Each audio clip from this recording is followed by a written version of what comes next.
বেশি কিছু করতে পারিনি।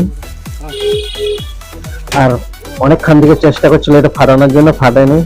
লাস্টে এটা ট্রাই করার পরে ফার্স্টে এটা ইউজ করতে পেরে, যাই হোক অনেক ছোটখাটোর মধ্যে এটা আমি সেলিব্রেট করেছিলাম।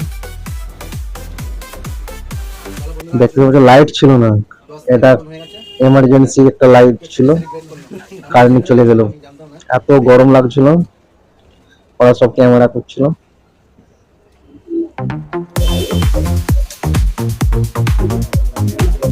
আমি এখানে ওয়ান, তোমরা লক্ষ্য করেছিলাম নিশ্চয়ই, ওয়ানটা পাইনি। কি করবো, ওয়ানের মতনই একটা দেখতে, ওকে নিয়ে চলে এসেছিলাম। এটা একটা বিগ পয়েন্ট, তাই আরো শেয়ার করো ভিডিওটাকে। আর